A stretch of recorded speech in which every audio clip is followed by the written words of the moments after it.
here for a debate between Gavin Hurlimann and Piper Tompkins. Is it Piper Tompkinson or?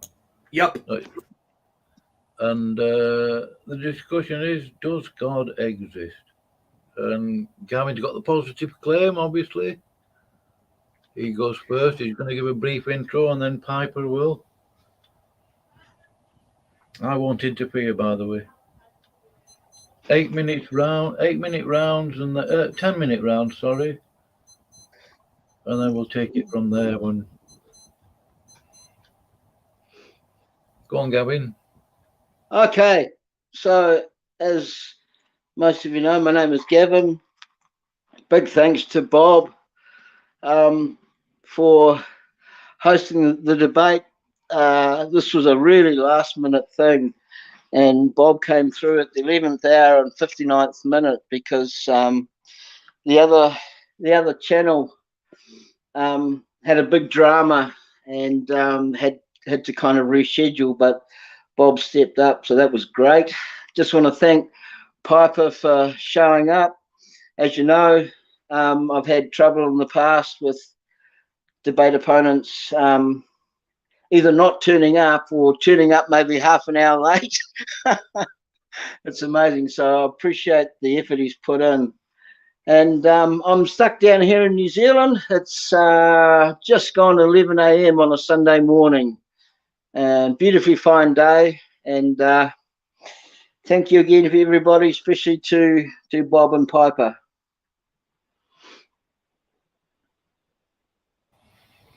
Go on, Piper. Yeah, hi, my name's Piper. I have a YouTube channel called Piper Tompkins. You just search it up in the search bar, you'll get it. It's mostly about politics, but I plan to do some stuff about philosophy at some point. So thanks to Bob for hosting, and thank you to Gavin for offering and participating, and thank you all for watching.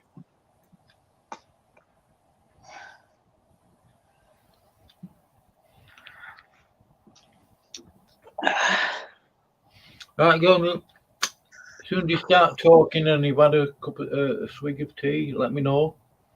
Yeah, can I just set my timer, Bob? I've got one here. Yeah, I want to set my timer as well, so you can see how long. Yeah, so I can see. I think I'm under 10 minutes, but I just want to be sure.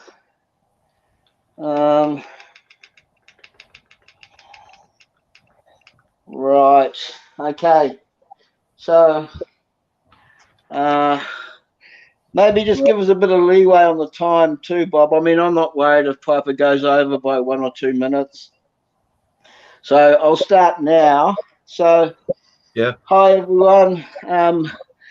Tonight's debate is, does God exist? And I'm taking the affirmative position that the God of the Bible does exist. And my learned opponent, Piper, is taking the negative position or the atheist position that God does not exist.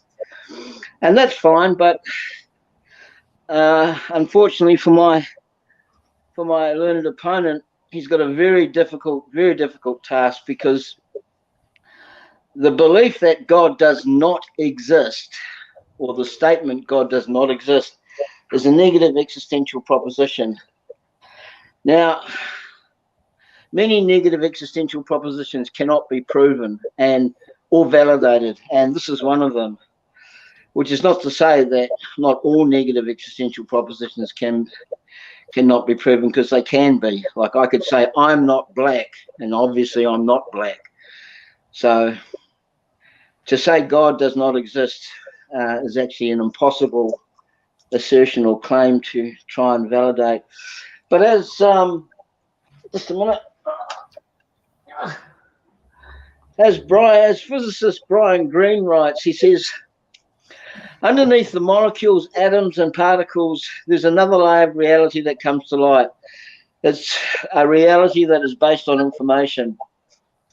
So the common thinking amongst many atheists and many lay people is that the universe is only tiny bits of matter, and all that exists is different arrangements of these particles that these particles are nothing more than the products of tiny atoms bouncing around, and the fundamental nature of the universe is solely material.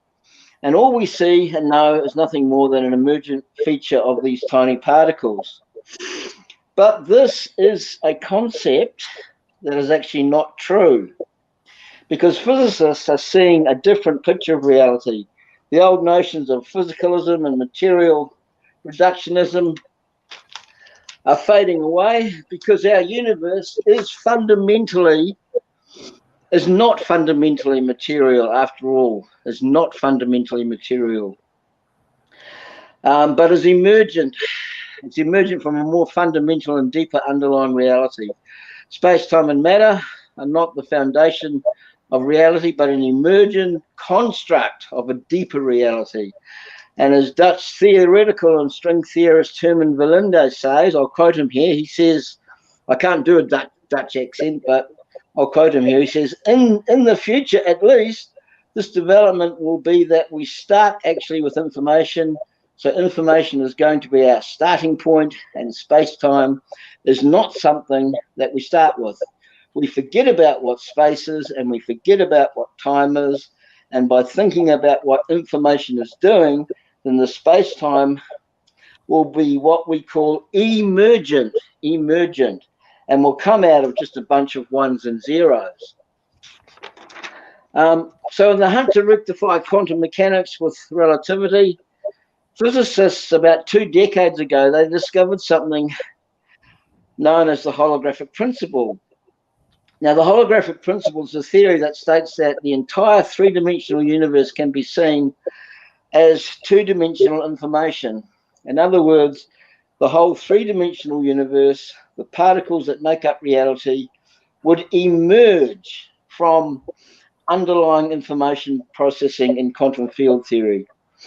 And as American and Columbia University professor and chairman of the World Science Festival, physicist Brian Greene explains, the reason why I'm mentioning these guys' names is not to name drop, but to emphasize that these are not religious guys, they're not Christian guys, they're just physicists and scientists. But Brian Greene goes on to explain, science finally began to articulate this new principle, this holographic principle. And what it said is that all things that were falling inside a black hole were somehow captured in a preserved image at the event horizon itself. So if the information is not lost on the surface, the information is not lost on the inside, because they are equivalent. All the information about these objects, what they were like in their 3-dimensional existence, is encoded or smeared across the event horizon of the black hole, which is analogous to a hologram. Brian Greene goes on to say the 3-dimensional objects, us, everything in the world around us, all the information these objects have is carried and is smeared around a distant 2-dimensional surface that surrounds us. And we are in some sense just a holographic projection of that distant data. Now that sounds pretty much like the Matrix, and it would have remained that way, because it only worked, this holographic principle only worked in theory at first, because it didn't have any observable data to back it.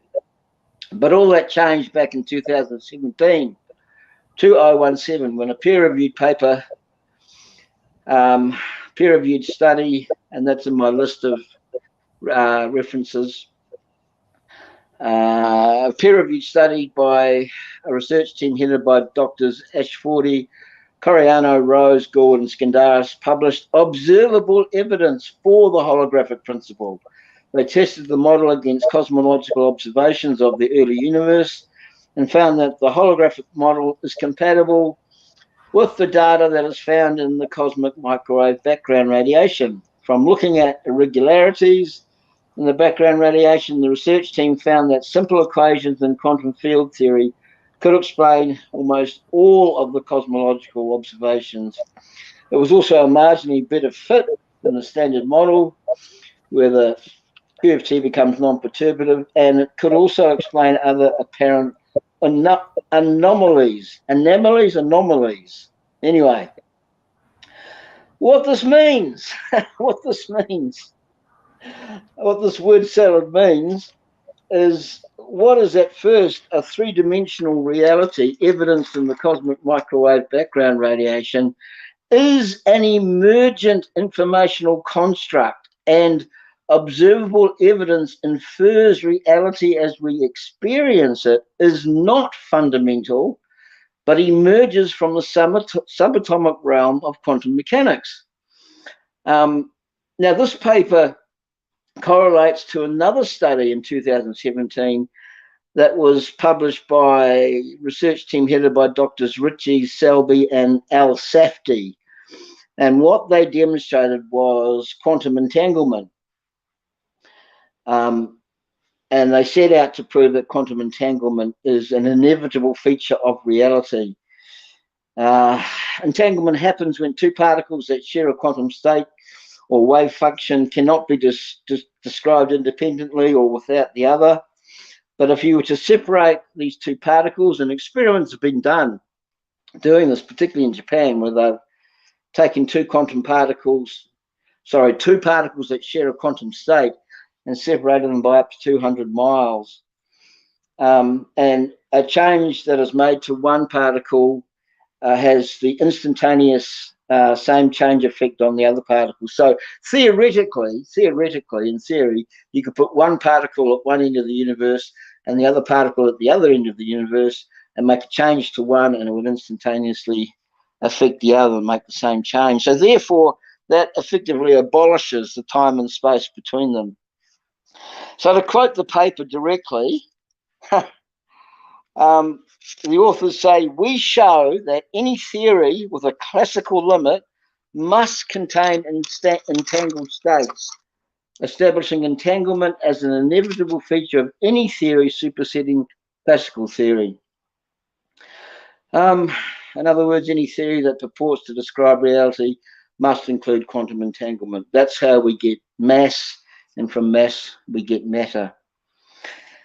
So the information between them is not affected by space and time, which demonstrates that space and time is not fundamental for the underlying world of quantum mechanics, but is an emergent phenomena of the classical world that exists only after measurement. Now, this is really important. The classical world only exists after we decide to measure it. This is a hard thing to get our heads around, but it's actually true. Even in the words of Sean Carroll, who's a physicist, who's a favorite go-to guy for many non-believers, Sean Carroll says the following: whereas space is obviously, and he says obviously not fundamental, space is something where when you go from classical mechanics to quantum mechanics, space more or less just disappears. I've got a lot more from Sean Carroll, but for the sake of brevity, just check my time. How's my time going, Bob? Have I got 5 minutes to go? Bob. Anyway, I'll carry on. Sorry. Yeah, I forgot to press the down on my time. That's okay. That's okay. I'm almost finished. Anyway. Yeah.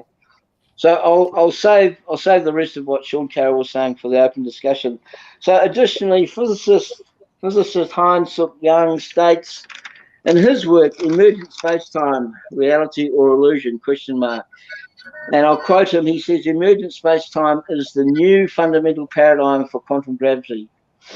But here is the deeper point to be made from what I've been talking about. Essentially, the classical world of reality emerges from the underlying information processing and the quantum wave function of quantum mechanics. Back in 2009, a Dutch physicist called Diederik Eertz, A-E-R-T-S, published a paper noting that our human cognitive processes can be, quote, and I'll quote him here, be readily modeled using the mathematical formalism of quantum mechanics, unquote. In other words, our inner world of thoughts, qualia, and emotions can be readily modeled in terms of Hilbert space and quantum processes. What this means is that our world of consciousness can be modeled via the study of quantum cognition. And just to make things nice and clear, quantum cognition is the field of study which applies to the mathematical formalism of human cognition processes like language, decision making, memory, concepts, conceptual reasoning, human judgment, and perception. So, quantum cognition study would suggest that emergent space-time would be virtually indistinguishable from the same properties of a mind. A mind. This data is backed up by the work of astrophysicist Franco Vasa and neurosurgeon Alberto Felitti on the similarities between the neural networks in the brain and the structure of galaxies, which is not kind of that unexpected, if the universe is emergent from a mind. Now, as one of the fathers and pioneers of quantum mechanics, Max Planck, famously said, there is no matter. This is Max Planck back in 1944. He said, there is no matter as such. All matter originates and exists only by virtue of a force. We must assume behind this force the existence of a conscious and intelligent mind. This mind is the matrix of all matter. And this was part of a speech that Max Planck was giving called Das Wesen der Materie, which means the nature of matter, in Florence, Italy in 1944. So to basically sum up my argument with a formal representation, it goes like this. So premise one, the mind exists. Premise two, the properties of the mind are not that which matter can have. I don't think there's anything controversial about that. I'm probably going to get pushback from Piper about premise three, which is substance dualism is false, but I'm happy to argue that. So the conclusion is that all is mind, and theists, they call this superior mind or ultimate mind. They call that mind God. So I'll be arguing the emergent nature of space, time, and matter from numerous areas via quantum mechanics, the holographic principle, Brian Whitworth's feature of virtual reality versus objective reality, Dr. Bernardo Kastrop's mental dissociation, and Professor Donald Hoffman's work that focuses on consciousness being all that there is at the very fundamental ground zero of the universe, and might even talk about some of the work from physicists Fred Alan Wolf and Leonard Susskind. So that's about me, and I'll yield my time there to my learned opponent. Thank you. Right, let me know when you're ready. 10 minutes, isn't it, Gavin? Yeah, more or less. I don't mind if he goes over a bit. Oh, yeah. We're not going to be... yeah. When you're ready, Piper, tell us a bit about yourself and... oh, no, you already done that. So... Yeah, just let me know. I'm ready. Just let me know when you start the timer so I can start mine. Well, if you start talking, I'll press my timer.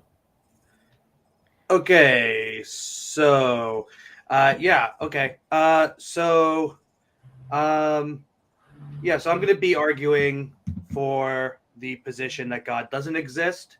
And just to be clear, I'm not one of these people that Ozymandias Ramses has labeled lack theists. I'm not just saying that I lack a belief in God and I have to be convinced. I'm saying that I believe that God doesn't exist. And so I have an argument for that I'd like to present in my opening. I'm going to focus on this one argument for global atheism and naturalism. Global atheism is the position that nothing that can appropriately be called God exists. And naturalism is the position that all causal properties are natural. And if I have time, I'll get into another argument against classical theism. But anyway, so The argument for global atheism and naturalism goes as follows. Premise 1, the real world is the objective reality that human beings subjectively experience. Premise 2, all concepts of the supernatural and God are concepts of forces above the objective reality humans experience. Conclusion, all concepts of the supernatural and God are fictional concepts. So I want to first explain premise 2 a little bit. So again, premise 2 is all concepts of the supernatural and God are concepts of forces above the objective reality humans experience. Now, a theist might say, well, that's not really what I mean by supernatural or God. What I mean by supernatural or God is something like something you can't explain with the laws of physics. Now, I actually think that that's not going to cut it in terms of a lexical definition of supernatural, right? I don't think that's actually what people usually mean when they say supernatural. And the support I would give for that is what Bart Ehrman, the professor of religious studies and New Testament scholar, said in his debate on the resurrection of Jesus with his fellow New Testament scholar, Dr. Michael Licona. He described the ancient view of the supernatural as there being kind of just a realm above, a realm in the middle where the ancient people believed they lived, and then a realm below, right? And so they didn't have these concepts of physics and what can be explained with physical laws. So I think it would be best to talk about supernatural in terms of there existing other realms besides the realms that humans subjectively experience. Now, the first premise is, I think, what really the whole argument turns on. The real world is the objective reality that human beings subjectively experience. Now, I have an argument for that first premise. I call it the argument for subject-object ontology. A subject is something that has conscious experience, and an object is what is being consciously experienced by the subject. So the first premise is there are beings that have conscious experience, subjects. The second premise is conscious experience requires something to be experienced, an object. And the third premise is objects don't have to be subjects, but subjects have to be objects. Remember premises 1 and 2. So conclusion, all real things are either subjects or objects. Now let me look at how I'm doing on my time here. Okay, so I think I have time. So I'm going to 6.5 minutes, 7 minutes or so. Yep. Yeah. Thank you. So then I'll get into my argument against classical theism. Classical theism is basically the view that God is omnipotent, omniscient. There's one God that's omnipotent, omniscient, and all good. That created everything that is not himself, right? So this is my argument against classical theism. Premise 1, the God of classical theism purportedly created everything which exists apart from himself. Premise 2, the God of classical theism is a conscious being. Premise 3, consciousness requires experience. Premise 4, experience requires an object of experience, that which is experienced. Premise 5, the God of classical theism has no object of experience prior to creating everything that exists apart from him.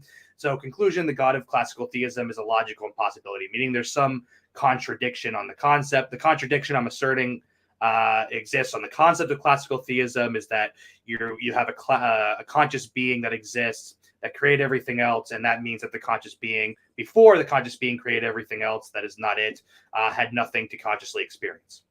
And yeah, I think I'm actually going to yield my time.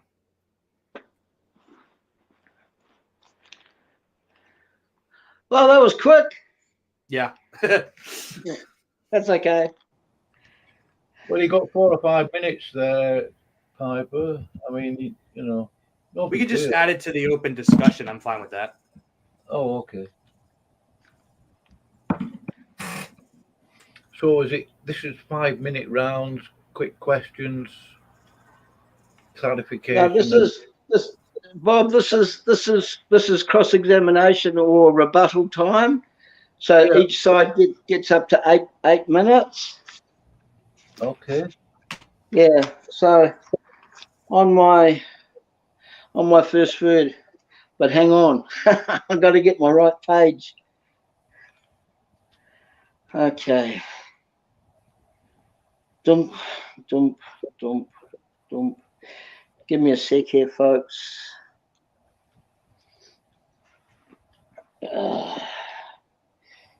Thanks for that opening, Piper. That was pretty cool, man. Yeah, thanks for yours as well. Okay, so right. I cannot find this. Give me a sec here, folks.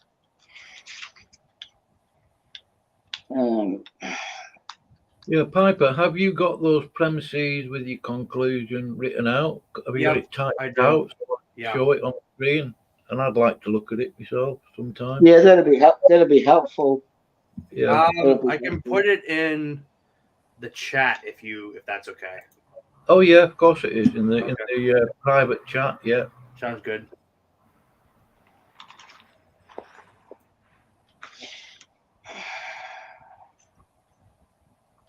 All right. Okay, so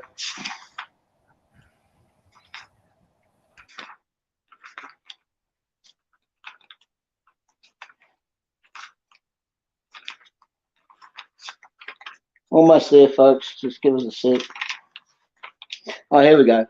All right, so Bob, can you start the timer now? Oh, Yeah. can you start the timer now? Give me my 8 minutes. Yeah. Thanks for that, Piper. That was great. So I'm really glad you're not a lack theist, and you do honestly believe that God does not exist. And that's cool. And it seemed to me that you were arguing from global atheism and naturalism. Is that right? Yes. Okay, fine. That's cool. When I do rebuttal and cross examination, it's more of a back and forth kind of thing. So you were talking about how you didn't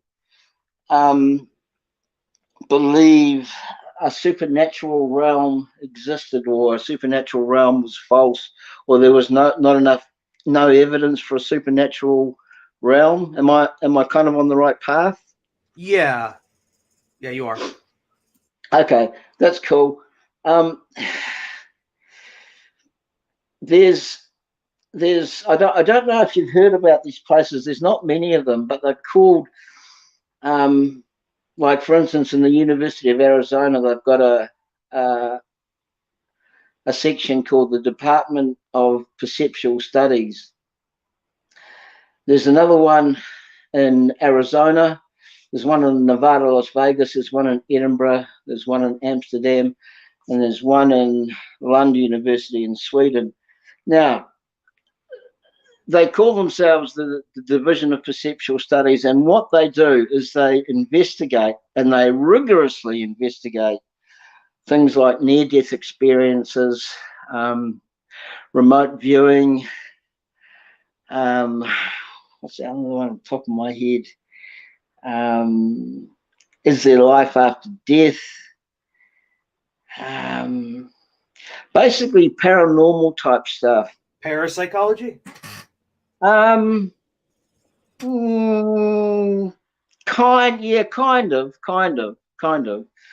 But the reason why I'm mentioning these places is because, and in my list of references, you'll see there's a link there to it's a 1 hour panel discussion between four of these scientists from Division of Perceptual Studies in Virginia. So it's an hour long discussion, and they have an audience of scientists and medical professionals. But what they were doing was showing or demonstrating the evidence for why they believe, and these are scientists, these are not religious guys, right? Why they believe that there is that they are convinced from their research that there is life after death. There is existence after death. So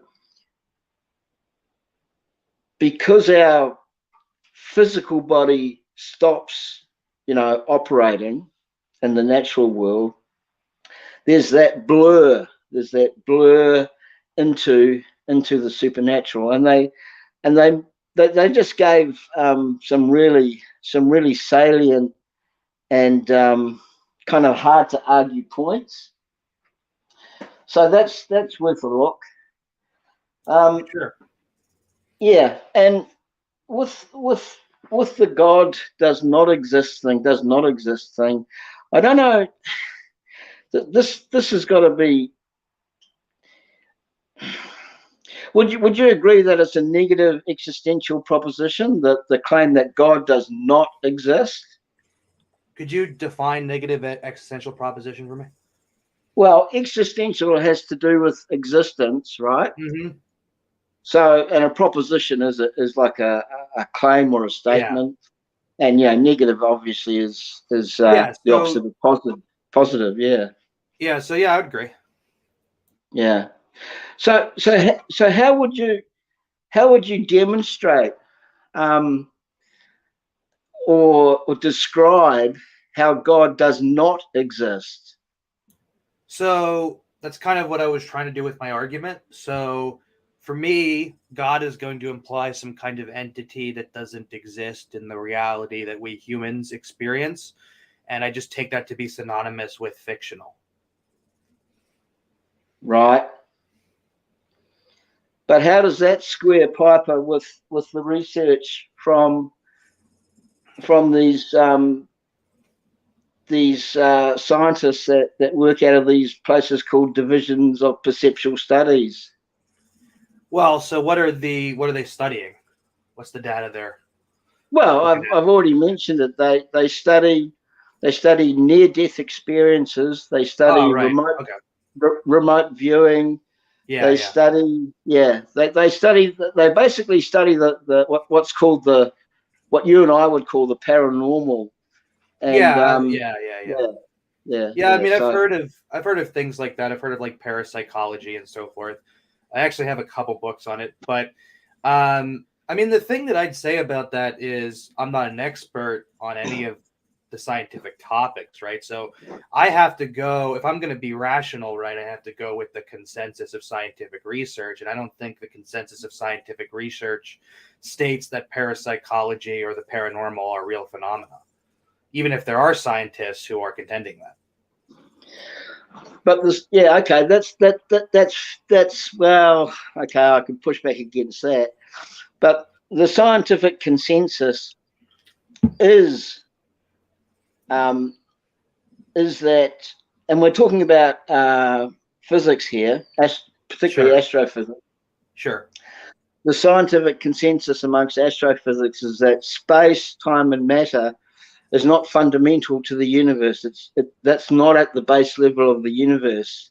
And as Leonard Susskind, who's a really well-known physicist in the US, he says that the concept of space, time, and matter not being fundamental is he just calls it mainstream physics now. Right. So because space, time, and matter just disappears once we're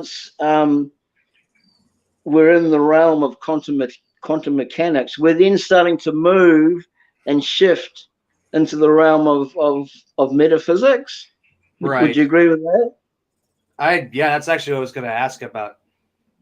Yeah. I mean, it's your time to ask questions, so I'm not going to ask. No, that's fine. So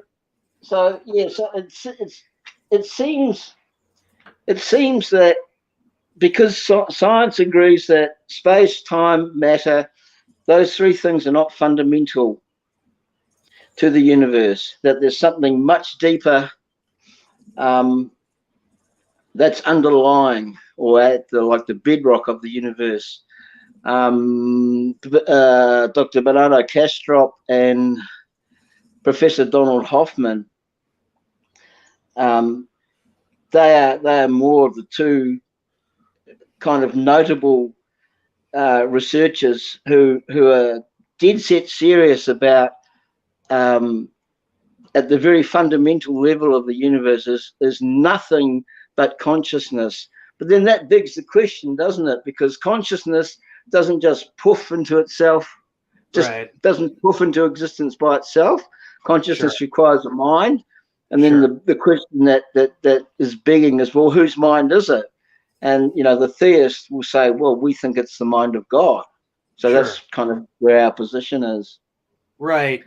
Yeah, I mean, so if we have a kind of metaphysical theory that says the best way to make sense of the data from quantum fields or whatever we want to say, right, is that consciousness is fundamental. So maybe some kind of idealism is true. The question that I would have about such a theory is, okay, so if consciousness is fundamental, then what is the consciousness that is fundamental experiencing?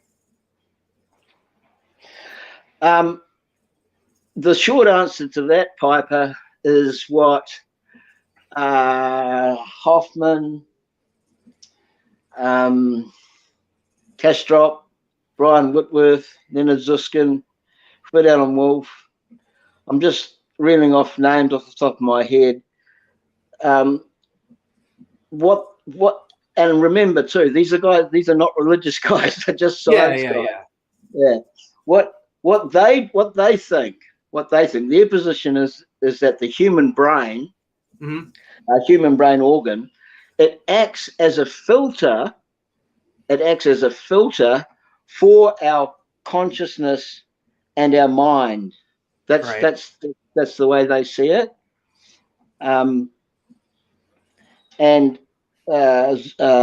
Excuse me, Hoffman and Kastrop particularly of the opinion that everything is mental, and a little bit like the Matrix movie, and I'm not trying to sound too sci-fi here, but a little bit like the Matrix movie, reality is not actually what we see, and reality is not actually really what is there, but what we see is an interpretation or a filter from our brain organ to our mind and our consciousness. It's a pretty heavy kind of an out there kind of topic, but as being a theist, you can see why I'm fairly warm on it. Right. Yeah. rather than naturalism. Right. Yeah, I mean, I get that kind of explanation. So I guess the difficulty that I have with it, right? So I mean, I'm actually not I'm fine with the idea that there is some kind of more, like, there's a more fundamental there's more to reality than just what we directly experience, right? Yes. So I'm fine with that. The thing that I get tripped up on is the idea that more would be some kind of consciousness, right? Because as I understand consciousness, it's some kind of experience, right? You're experiencing something in the world. And if consciousness is the world, right, then it seems like there's nothing for the consciousness that makes up the world to actually experience. And I would just take that to be a contradiction on the concept of consciousness. Right. But you'd agree, we all experience consciousness, don't we? Yeah. Yeah.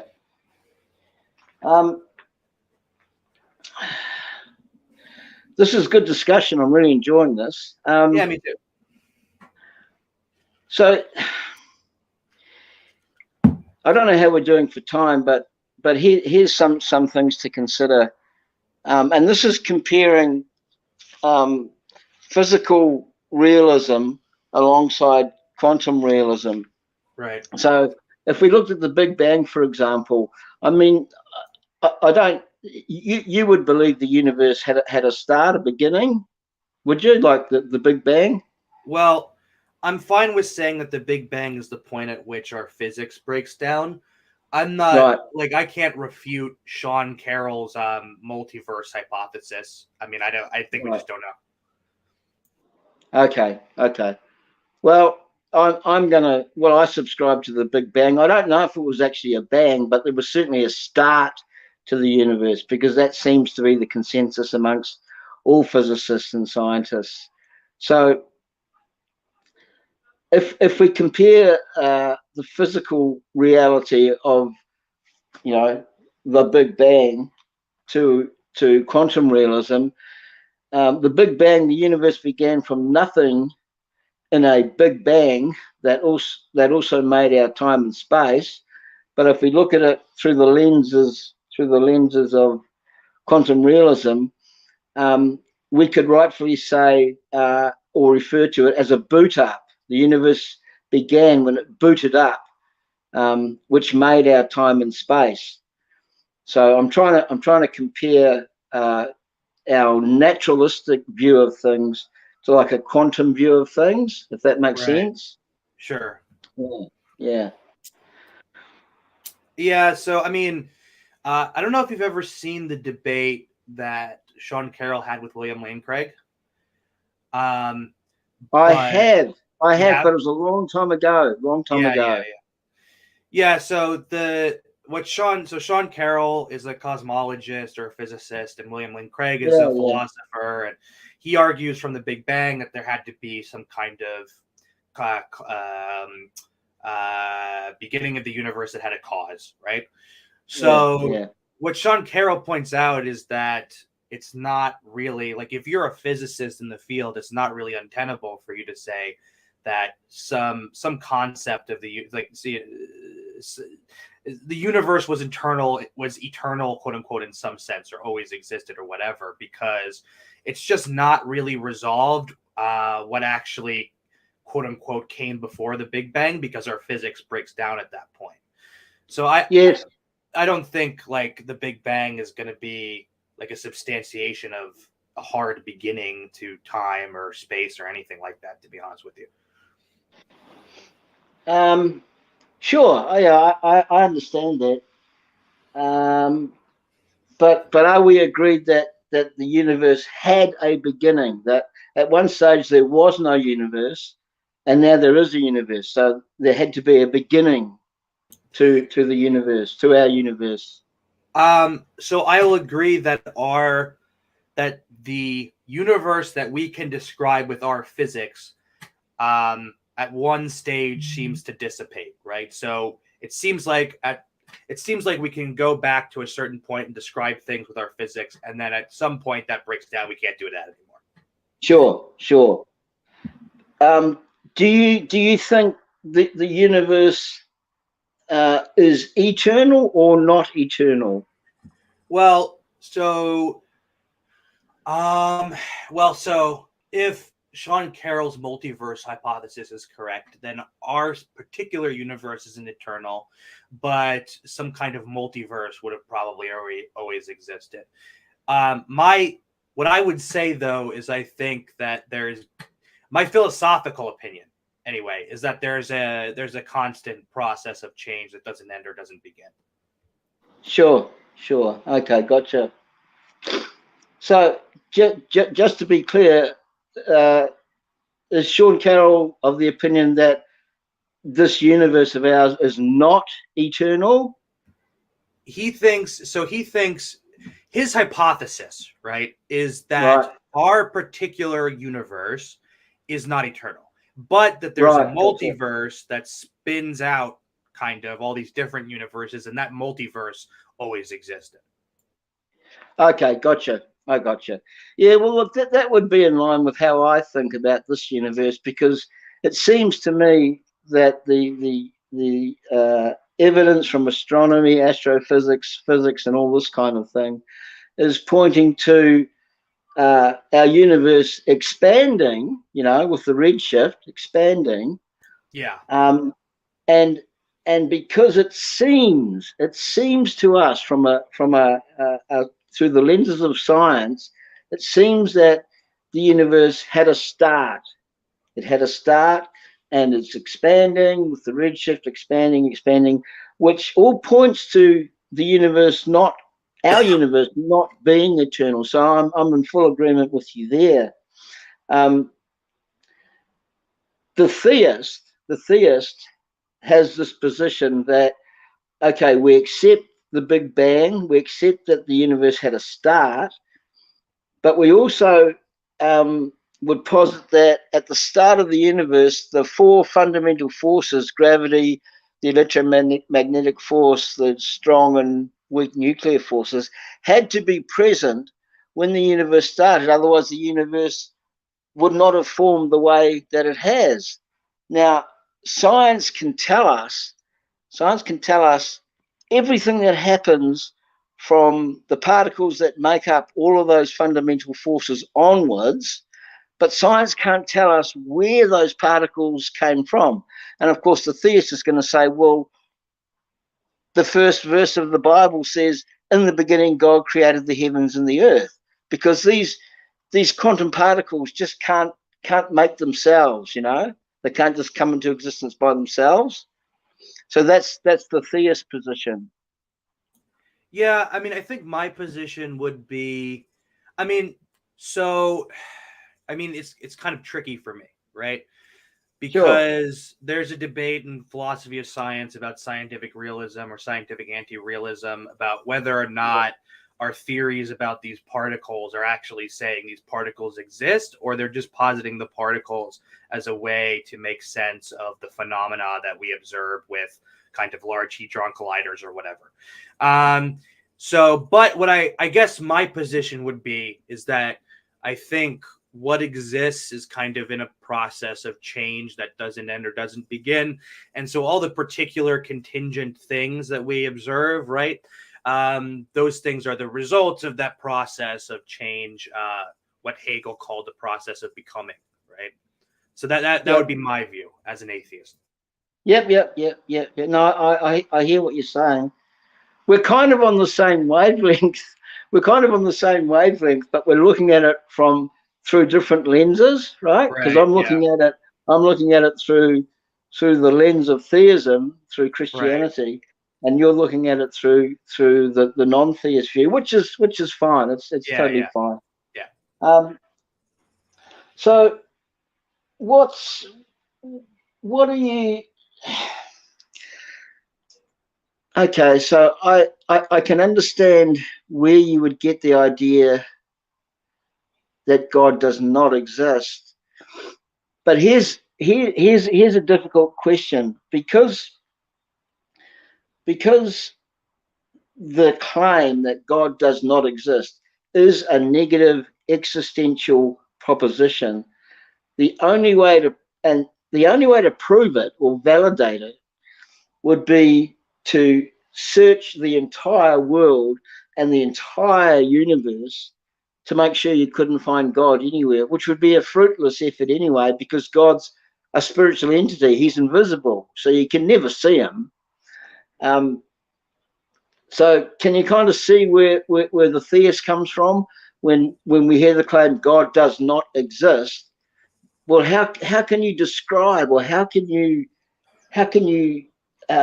explain how God does not exist? Yeah, so I mean, I think it's a valid objection, right? Like, I think in terms of the question of whether God exists, right? It's a heavy question. And so even if you're taking if you're taking my position, which is that God doesn't exist, then someone could certainly make the valid objection that, well, but the world that we live in is really vast and really huge, right? So, how can we be sure that something like God doesn't exist, right? Now, I mean, the approach that I'm taking with it is I'm taking an approach based on a concept of logical possibility. So something is logically impossible if it requires a contradiction, right? A proposition and the negation of that proposition at the same time. So something like, we are having this debate and also not having this debate, right? That would be a contradiction. So that would be logically impossible, right? Logical possibility comes from the lack of a contradiction. So that we are having this debate is possible because there's no logical contradiction. So in my view, right, I think the idea of God isn't logically possible, because the idea seems to be that there is some conscious agent apart from the objective reality that human beings experience. And I think that's basically just synonymous with being fictional, right? So we're asserting a kind of abstract thing that necessarily exists in our minds as concrete, necessarily existing outside of our minds. And so I take that to be a contradiction. Okay. So then, so Piper, how would you contend with the fact that space, time, and matter is not fundamental to our universe? I'm actually completely fine with that. So the type of naturalism that I take isn't a physicalist type of naturalism, right? I think physics is just kind of a social construct that comes out of science, right? So I don't make some assertion that everything is material or physical, right? So I'm completely fine with space, time, and matter being emergent or something like that. Right. So what do you think space, time, and matter is emergent from? So if we have some substantiation of the idea, well, okay. So I think there is a natural world, and what I mean by that is that there is something that we are experiencing as human beings, right? Some object of our experience, right? And since I take what's called kind of an anthropological philosophy, I'm interested in how we as human beings directly relate to that world. And any kind of positing of something, the fundamental nature of that world or something beyond that world is just going to be abstract. It's not going to relate to our actual concrete experience. And so, in virtue of it being abstract, I think it's just going to be something that we're making up.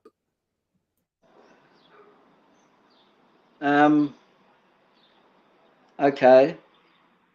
I'm not. Yeah.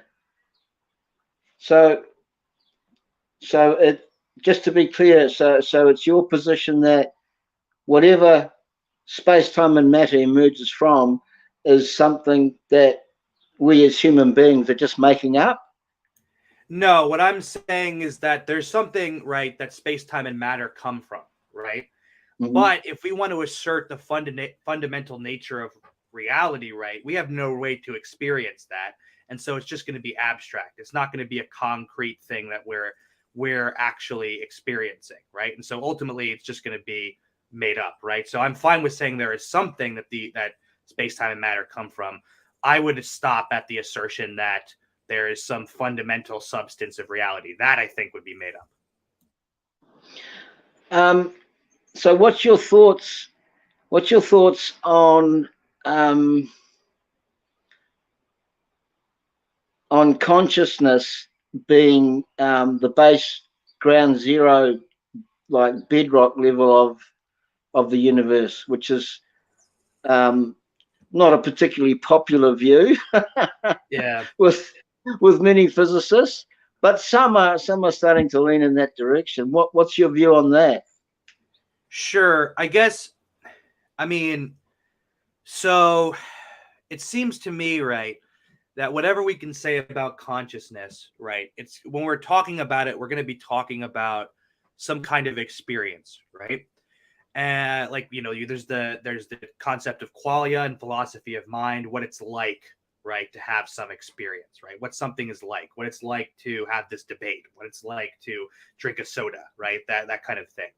And so it seems like if we're talking about consciousness, we're talking about experience, and experience is going to have something to be experienced, right? It's going to have some object, right? So I'm going to assert, but in virtue of that there always has to be some bedrock that a conscious thing, a subject, is experiencing, or else you can't have a subject. So I would negate all kind of assertions that consciousness is sort of metaphysically fundamental. So sorry, you would assert that consciousness is. I would negate all kinds of ideas that consciousness is metaphysically fundamental. Okay, so you wouldn't agree with a position that asserts that consciousness is metaphysically fundamental. Yeah, I would assert that's false. Yeah, okay. All right. So that's interesting. That's really interesting. So, because space, time, and matter is not fundamental to the universe, this has been well documented and proven. Space, time, and matter has to emerge from something. Right. So, what would be your objection to space, time, and matter emerging from consciousness? I actually might be okay with a version of that position. So I might say that I'm fine with the idea that space, time, and matter are constructs of the human experience, right? We'd use space, time, and matter to describe how we're experiencing our world, right? Our universe. That version of that position I'd be fine with. If the position, which I think is yours, that there's some consciousness beyond us that space, time, and matter is emerging from, if that's the position, then I would object to that. Yeah. No, I understand that. So let's just focus. Let's just focus on your view, where you're happy with space, time, and matter emerging from a type, a model, a type, some kind of consciousness. Could you speak a little bit more about that? Yeah, so there's a view in philosophy of science which is called scientific anti-realism, right? Yeah. And so the idea is that objects which we can't directly observe, that we need some kind of instrument, or the only way, so things like subatomic particles, we can only observe through their effects when we look at a large hadron collider and so forth, things like this. Yes. And so those on the scientific realist view, those entities actually exist. On the scientific anti-realist view, those entities are just entities that we make up to explain the effects that we're seeing in, for instance, a large hadron collider. I take the scientific anti-realist view. So I'm fine with the idea that all the entities that we're positing in science, right, are descriptions of our experience of the universe and not some fundamental thing of reality. Okay. So for the theist, and obviously you know where I'm heading with this, because for the theist goes along with physics in that space, time, and matter is not fundamental to the universe. We tend to align ourselves with researchers like Donald Hoffman and Leonard Susskind, Bernardo Kastrup. I'm trying not to sound like I'm name dropping, but it's hard not to. I mean, it's fine. It's fine if you want to cite scientific authorities. Yeah. Because I'm not trying to drop names. I'm just saying that these are guys who are right at the cutting edge. But I'll just sidebar. I'll tell you something. This will make you laugh. Donald Hoffman is a professor at University of California. Now, he's very much into deep research about what is at the fundamental level of the universe. He's convinced himself that it's just consciousness. Now, he's very outspoken about this. However, 5 years ago, you never would have heard of Donald Hoffman. And you know why? Because he hadn't reached tenure yet. He still had a few years to go till he reached tenure.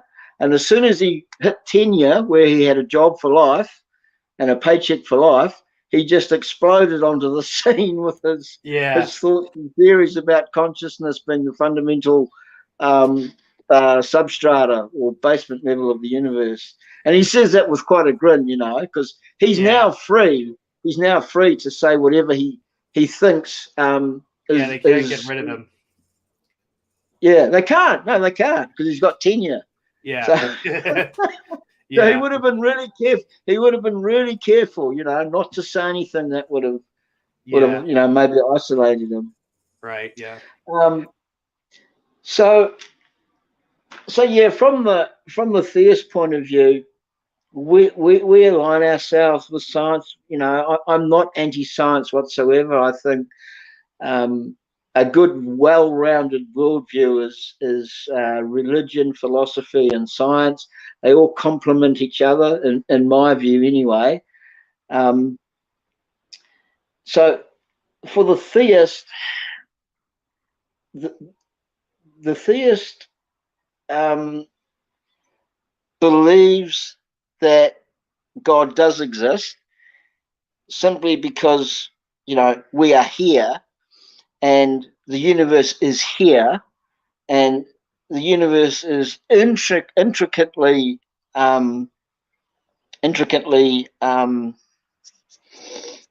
what's the word? I've just lost the word. Intricate, I suppose. Yeah. Yeah, and yeah. And for the theist holds to the view that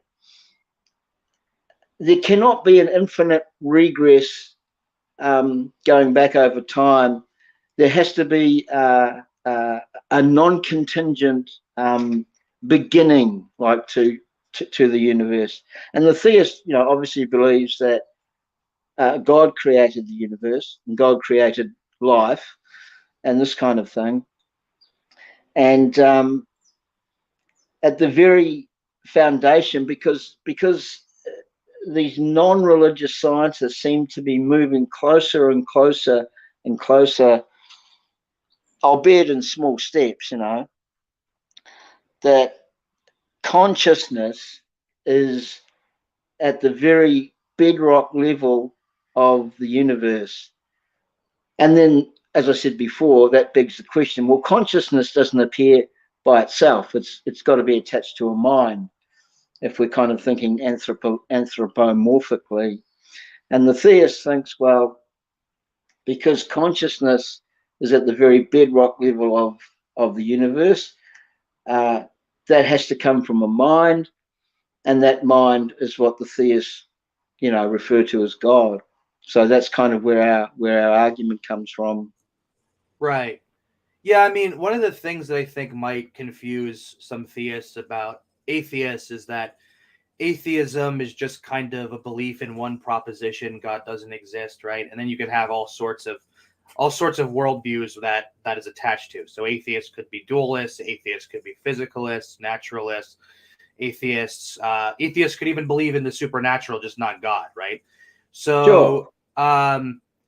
So my particular view comes from the kind of German idealist position, and I'm not an idealist, but specifically, right, people like Hegel were dealing with a kind of philosophy called phenomenology, right, an investigation of the human experience, right? And so on that view, right, consciousness is going to be some kind of experience of something, right? And so if it's an experience of something, there has to be something below that consciousness is experiencing. And so from that point of view, consciousness kind of can't be metaphysically fundamental. It has to be a property of some broader metaphysical reality. Yeah, I mean, I would agree with you that consciousness is part of a metaphysical reality. Yes, I'd agree with you there. Right. Yeah, I'd agree. Hard case debate, eh? We're agreeing more than disagreeing. Yeah. Well, that's a good thing. That means there's room for discussion. Yeah, absolutely. Is there anything you want to, you know, I've been firing questions at you. Do you want to ask me anything? You know, you can ask anything you like. Yeah, I don't mind. I was interested in the argument that you gave at the end of your presentation. So correct me if I'm wrong. I didn't get a chance to write it down, but it was something like first premise, consciousness exists. Second, what was the second premise? Oh, I'll repeat it for you. What I did was I put my argument into a simple syllogism. So premise one Premise 1 is the mind exists. Okay. And premise 2 is? Premise 2 is the properties of the mind are not. They're not that which matter can have. Right, okay. And the third one, which I'm kind of expecting some pushback from you, is that substance dualism is false. That's premise number 3. Mm-hmm. And So the then conclusion... my conclusion is all is mind, and theists would call this superior or ultimate mind or non-contingent mind. They would just call this mind God. So, if you don't mind me saying, I don't think actually that the conclusion follows, because there are more options than just substance dualism. There's property dualism. There's and there's also Russellian monism, and then there's my view, which is none of that. Sure. So I think, like, for that to get to that to the conclusion at the end of the argument, you would have to eliminate more than just substance dualism. Sure. Or you could just have an independent argument for idealism. Yeah, I'm very sympathetic towards analytical idealism. Right. Yeah, I don't know much about that. You could explain it if you want. Analytical idealism is it's a form of idealism that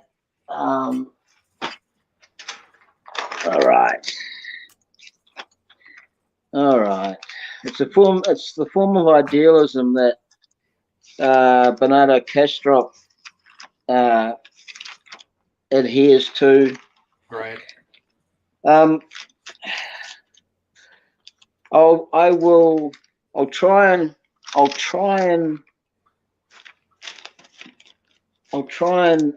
explain it. Excuse me. I'll try and explain it in as less words as I can. Right. Yeah. So Kastrup proposes that idealist ontology that makes sense of reality is a more parsimonious and empirically rigorous manner than mainstream physicalism. And when I say mainstream physicalism, I'm talking about materialist reductionism, which I don't think you subscribe to anyway, do you? No, I don't. Yeah.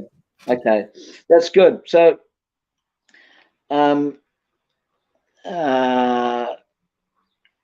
Kastrup thinks that the idealist ontology is far more explanatory than materialist reductionism, bottom-up panpsychism, and cosmopsychism.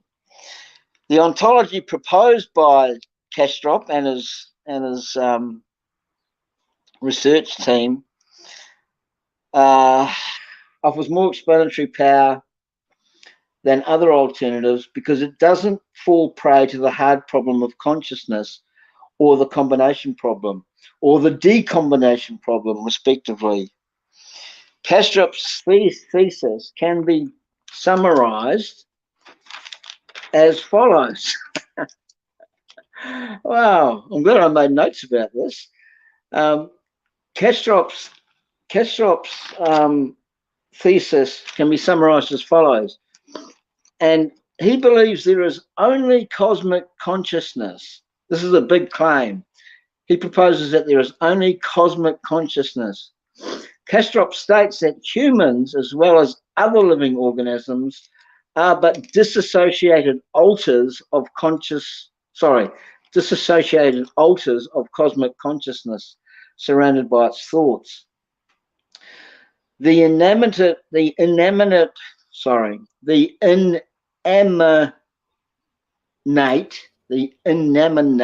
world we see around us. Yeah. World we see around us is the extrinsic appearance of these thoughts. The living organisms we share the world with are the extrinsic appearance of other dissociated alters. Kastrup presents his thesis logically, conclusively, and clearly to the extent that we can assume that materialism or physicalism and all its variations which in some areas is still considered scientific in ideological studies, is fundamentally refuted, and its suitability as a scientifically meaningful explanatory principle for the comprehensive of the world of reality is disproven. That's it. That's it. Yeah. That reminds That's what I me wrote of down. that reminds me of the 18th century empiricist philosopher George Berkeley's view. He was also a Christian theist. He basically, so he was empiricist. So he said, okay, the main epistemic tool that we have, the main tool for getting to knowledge of the world, is our direct kind of experience, sense experience, right? The way that our consciousness takes the world in, right? And so because of that, he asserts that since our main epistemic tool is going to be our consciousness has to be the foundation of reality. And then he goes on to argue for God, because he basically states that all of our individual consciousnesses are produced kind of, like you said, kind of disassociated from a larger kind of conscious thing, right? A larger kind of conscious being. So it reminds me of that view. Sure. Yeah. Sure. I mean, I guess, like I've said this before, but I guess my main difficulty with views like that is if we're saying that consciousness is reality, right? Then it seems like a contradiction is going to be entailed, because I understand consciousness as some kind of experience of something, right? And so if there's an experience of something, there needs to be a something to experience, right? That is bedrock below the experience, right? Yeah. I'm with you. What's your thoughts? What's your thoughts on the brain, our brain organ inside our skull, acting as a filter for reality? Yeah, I mean, so the atheist kind of materialist philosopher of mine, Daniel Dennett, actually takes that view. He thinks that consciousness is kind of like a software, right? That simplifies all this information that we're taking in such a way that we can understand or navigate the world. So he thinks it's kind of like a filter. And I mean, I think, regardless of whether I don't subscribe to his materialism, but I do think he's right that our brains simplify the larger reality for us. So I do think there is a filtration going on there. Right. Okay. Yeah. See, I would agree with you. So we're on the same page there. Yeah. But tell me what you think about this, and this is a bit off topic. Oh, yeah, it probably is, but it seems to me that there's been three major events that have happened in our history that has in a way shaped our society and shaped our civilization, maybe not for the benefit or for something better. And just bear with me, because prior to the Enlightenment period, the role of the family, the role of the individual in the family was, highly valued. Everybody was a cog in a wheel, and the wider extended family was really important. No less because the biggest concern at that time, in those times, was like war and famine. So it seems to me that the three major events that have perhaps not changed us. I mean, there's pros and cons on both sides, but I'm just looking at the con side of it. So the three major events would be the Enlightenment period, then the Industrial Revolution, then what we refer to as like postmodernism, which is like from the 1940s onwards. Now, the only reason I say this is because prior to the Enlightenment period, people, I mean, they weren't as technologically savvy as we are today, but people looked to something outside of themselves, as like the ultimate arbiter or the ultimate judge. And it seems to me, this is solely my thoughts, this, I'm not quoting anybody. It seems to me that the Enlightenment period started to turn people's attention away from themselves and more back to themselves, almost like they had the ultimate knowledge or the ultimate arbiter of justice. And then we had the Industrial Revolution, which further kind of increased our technology, and we built ships that we believed that were unsinkable. Well, that was put to rest. And then from the 1940s onwards, we had the terrible disaster and human carnage of World War II. And from the 1940s onwards, we went through the period, of the hippies and all those kinds of things, the Beatles, this kind of thing. And people were now starting to look inwards to themselves for answers, instead of previously, prior to the Enlightenment, looking outside of themselves to the God of the Bible. So I'd just be interested in your thoughts on that.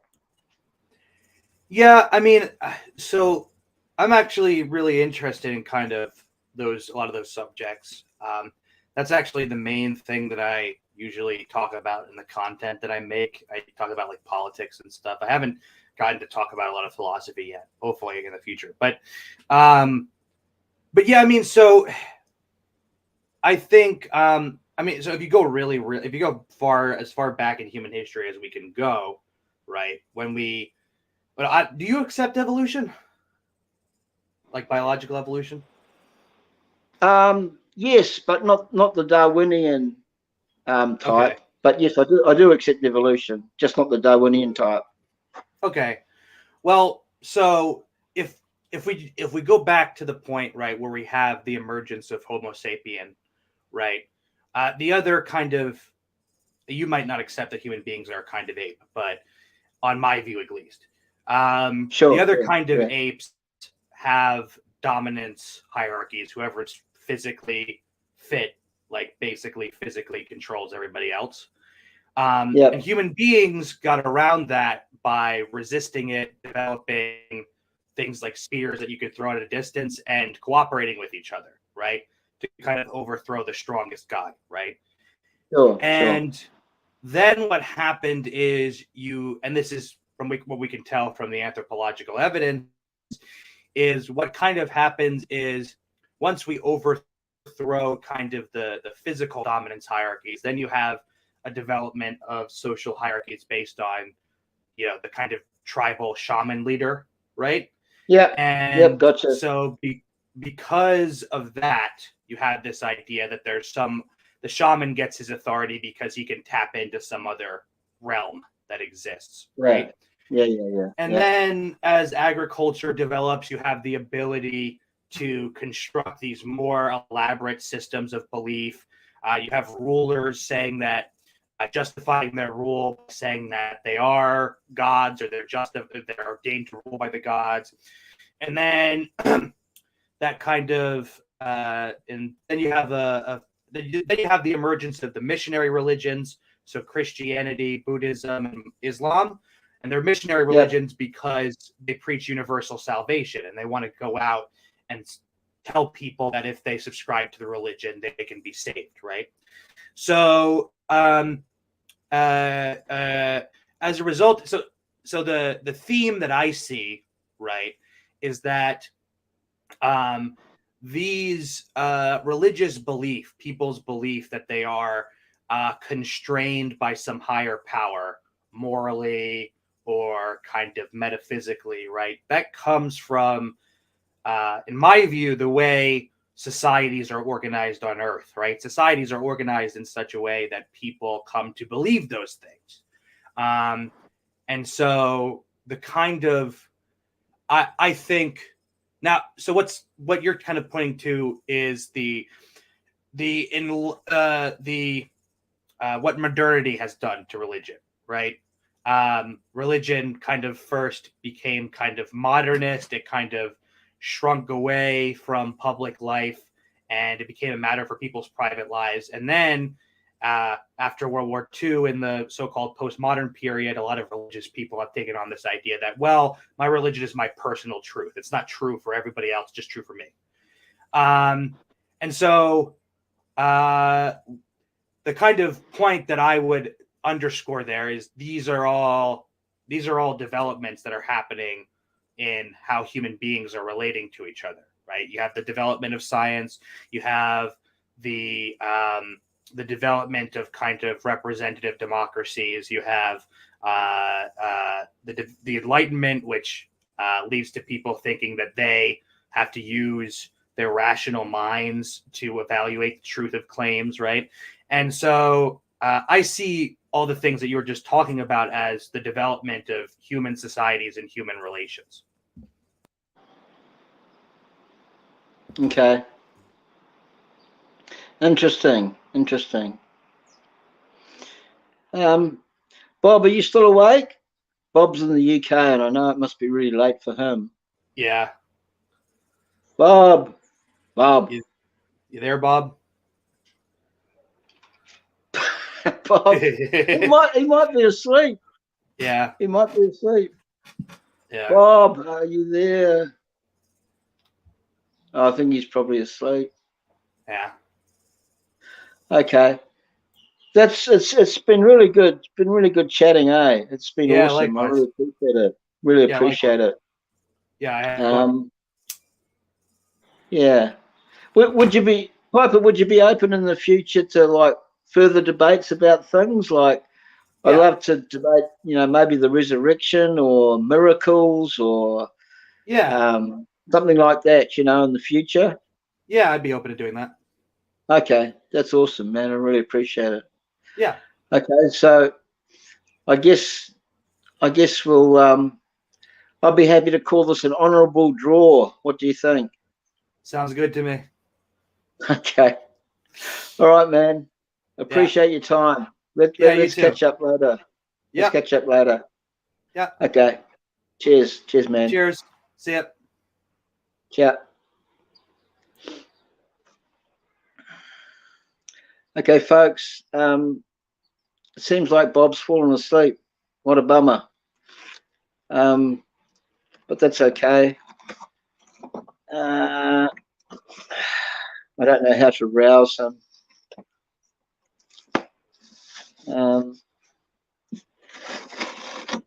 But thank you for listening. Might not have been everybody's cup of tea, but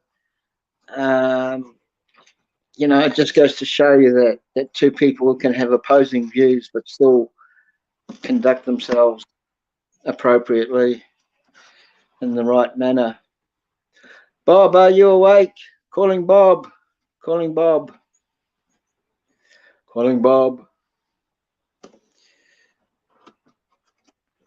I think Bob is snoozing. As I undo my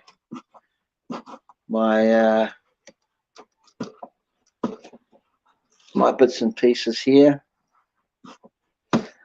Because I don't have mod rights, I can't open up the link. So all I can say is thank you to everybody that tuned in, and thanks to Bob who at the very last minute was more than happy to host this debate because our original host had a major disaster on his hands. So good on Bob. Don't forget, there is a debate coming up somewhere around the 20th of September, and this debate is a tag team debate between Crimson Air, myself, and Vikkel and Kevin. And the topic, I think, is John chapter 10 with an emphasis on conditional security and eternal security. So that will be one to watch. Looking forward to that. So I'm going to sign off now and say good night and God bless to everyone. Cheers.